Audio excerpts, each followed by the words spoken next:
Alors, chers amis, ravi de vous retrouver pour une nouvelle vidéo, toujours dans l'actualité du Barça. Arrivé en 2018 à la tête de l'équipe d'Argentine, Lionel Scaloni a réussi un coup énorme en guidant les siens vers la finale de la Copa, une finale remportée par l'Albiceleste, 28 ans après le dernier titre et le premier de Léo Messi avec cette équipe d'Argentine. De ce fait, parmi toutes les célébrations, personne ne pouvait quitter des yeux un certain Léo Messi qui a atteint enfin son objectif, gagner un titre avec sa nation, mais surtout avec le brassard de capitaine replié sur son bras gauche, il se noyait dans l'émotion. Avant que Scaloni, son sélectionneur, ne révèle la situation de Messi, Messi avait joué les matchs contre la Colombie et aujourd'hui face au Brésil avec des problèmes aux ischios, a-t-il déclaré. En regardant l'un ou l'autre des matchs, nous ne serions pas en mesure de dire que Messi jouait en fait avec une blessure. Certainement pas à ses ischios, car il a fait un spectacle contre la Colombie et dans l'équipe, dans le premier but du match, un but de Lautaro Martinez, créant 4 occasions dans ce match et il a réussi 9 dribbles sur 12, ce qui est énorme pour un joueur pas au top. Il s'est cependant blessé à la cheville contre la Colombie, tout le monde l'a vu, la chaussette droite a été montrée couverte de sang. Messi était sur ses gardes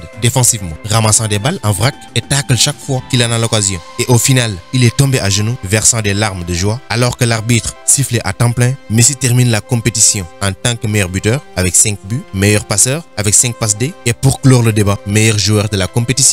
Un trophée qu'il partage avec Neymar. Quant à Ángel Di María, il a été désigné man of the match pour ses exploits en finale. Emiliano Martinez, fantastique durant toute la compétition, meilleur gardien de but du tournoi avec 4 clean sheets. Donc concernant Messi, il est en vacances, il aura 2 semaines. Les négociations avec le Barça vont bon train et dans quelques jours, comme l'avait annoncé Joan Laporta, l'annonce sera faite. Alors que le début de la saison 2021-2022 va bientôt commencer, le FC Barcelone a déjà lancé sa pré-saison et les joueurs qui n'ont participé à aucun tournoi international sont revenus pour des tests médicaux et de conditions physiques. L'entraînement collectif débutera ce lundi sous le contrôle de Ronald Koeman. Un joueur qui ne sera pas impliqué pour cette pré-saison, selon 4 radios, c'est le joueur de 18 ans, Ansu Fati, qui se remet toujours de sa grave blessure et pourtant il était sur la liste des joueurs qui devraient participer à la première étape de la pré-saison sur le site officiel du club. Cela pourrait ne pas être le cas. Selon le rapport de la radio catalane, au lieu de cela, il affirme qu'Ansu Fati va retourner immédiatement à Madrid où il va poursuivre sa convalescence. En outre, il est également indiqué qu'il est peu probable que le jeune international espagnol soit disponible pour le début de la saison 2021-2022 car il est en train d'accélérer son retour de blessure. La campagne 2020-2021 a été frustrante pour lui et il semblait être prêt à jouer un rôle plus important dans la configuration de Barcelone sous le nouveau coach Ronald Koeman. Premièrement, il a été opéré par Ramon Cugat, mais tout au long de sa convalescence, il a fait face à quelques revers et a eu besoin d'une autre intervention chirurgicale. Ansu Fati a terminé la deuxième procédure à Porto au Portugal, c'était au mois de mai. Le rapport affirme qu'Ansu Fati a séjourné dans un hôtel à Madrid durant tout l'été, mais on peut noter aussi qu'il n'a pas pris de vacances en faisant des doubles sessions pour se remettre en forme et à temps, ce qui montre encore une fois son engagement. Il reste à voir quand il sera autorisé à revenir sur les terrains, mais pour l'instant, il sera de retour à Madrid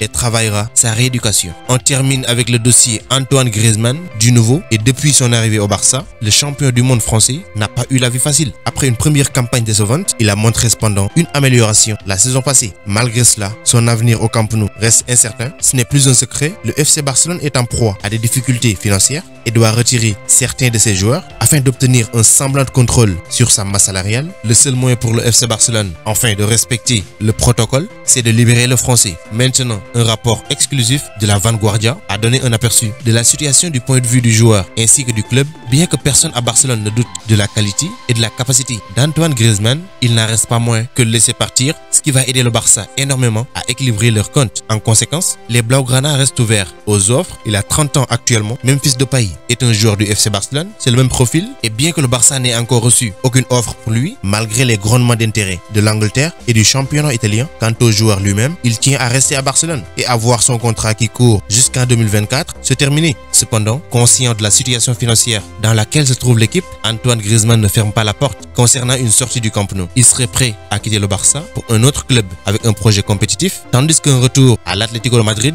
reste une option. Et Ronald Koeman laissant également entendre qu'une sortie pourrait se concrétiser, c'était dans une récente interview, et vu sa préférence à l'ancien de Lyon, Memphis Depay, je vois que ça serait mieux pour le Français de quitter le Barça. Dans le cas contraire, il sera mis derrière Depay. Il est actuellement en vacances après l'élimination de l'équipe de France face à la Suisse, donc il sera de retour à Barcelone le 19 juillet pour la pré-saison. Quant à savoir s'il va participer ou pas au camp d'entraînement de Barcelone en Allemagne entre le 28 juillet et le 3 août, seul le temps nous le dira. Donc c'était tout pour cette vidéo. Merci de l'avoir regardé jusqu'à sa fin. Continuez à vous abonner à la chaîne, mais n'oubliez pas d'activer la cloche de notification. Vous êtes les meilleurs. Ciao, à bientôt.